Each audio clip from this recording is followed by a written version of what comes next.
ये केवल कथाएं नहीं, ये उस सत्य की प्रतिध्वनियां हैं जो काल के पार भी अडिग खड़ी है। सनातन, जहाँ ब्रह्मांड का रहस्य, देवत्व का तेज और चेतना का विज्ञान एक सूत्र में जुड़ता है। स्वागत है आपका अपना कदम सनातन की ओर में। कल्पना कीजिए, रात के 3 बजे अचानक आपकी नींद खुलती है। दिल तेज धड़क रहा है क्योंकि आपने अभी अभी एक अजीब सपना देखा है। एक विशाल सा मंदिर, जलता हुआ दीपक, तुलसी के पास खड़ी हुई दिव्य आकृति, या फिर भगवान विष्णु का धुंधला सा स्वरूप। और सबसे डरावनी बात क्या है पता है? ऐसे सपने अधिक मास में हजारों लोगों को आने लगते हैं।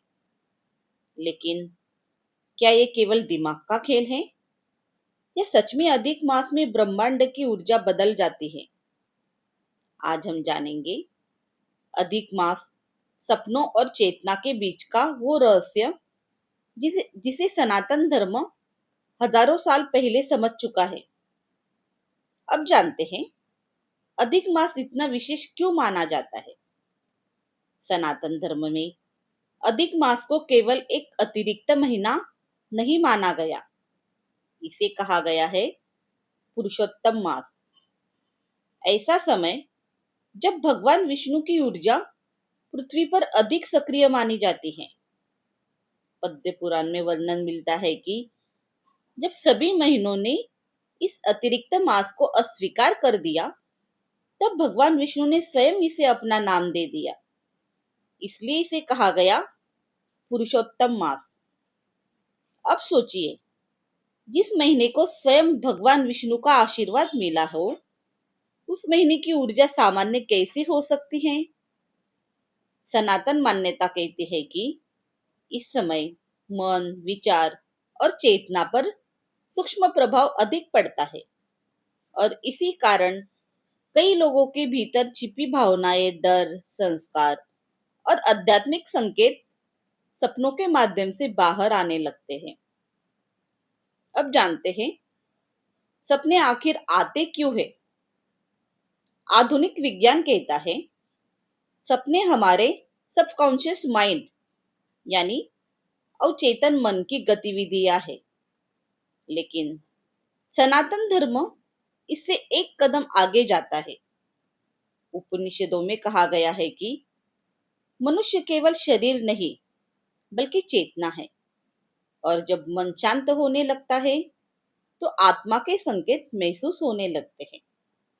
इसीलिए अधिक मास में ज्यादा नाम जप, ज्यादा पूजा, दीपदान, उपवास, विष्णु भक्ति, इन सब के कारण मन सामान्य दिनों से अधिक संवेदनशील हो जाता है, और तब सपनों की प्रकृति भी बदलने लगती है। अब जानते हैं कौन से सपने शुभ माने जाते हैं। शास्त्रों और लोक मान्यताओं के कुछ सपनों को विशेष संकेत माना गया है।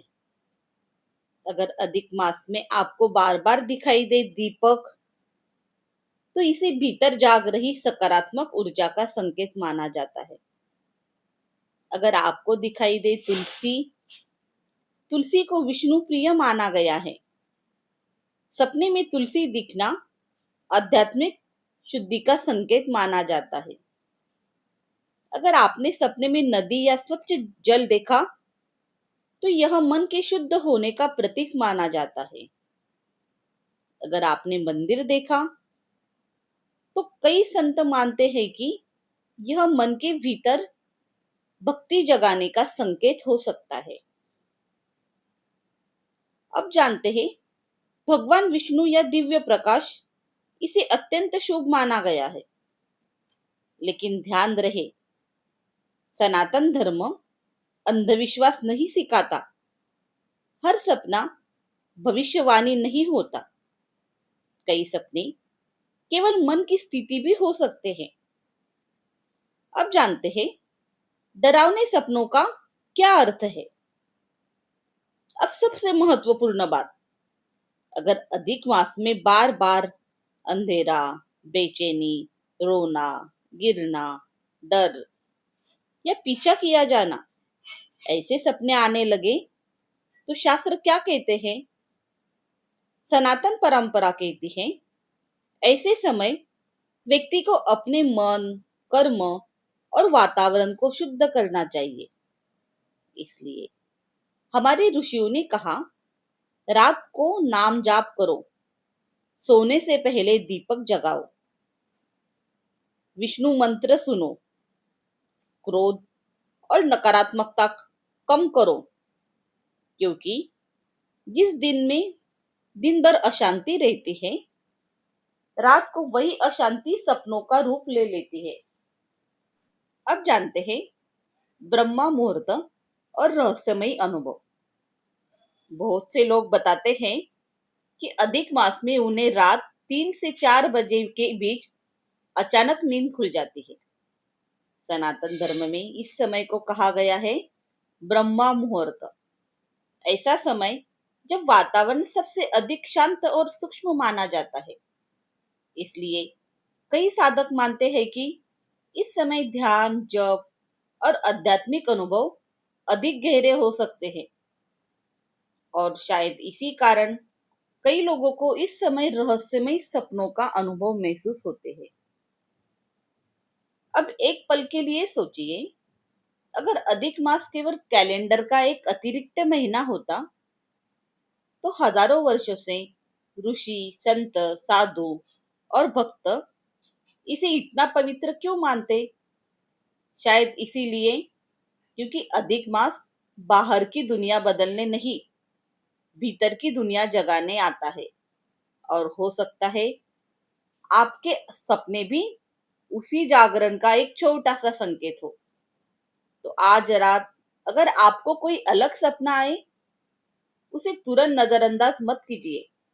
कभी कभी आत्मा वही देखती है जो आंखें नहीं देख पाती, क्योंकि सनातन धर्म कहता है ज्ञान, भक्ति और कर्म तीनों जब एक होते हैं, तभी दिव्यता का प्रकाश उत्पन्न होता है।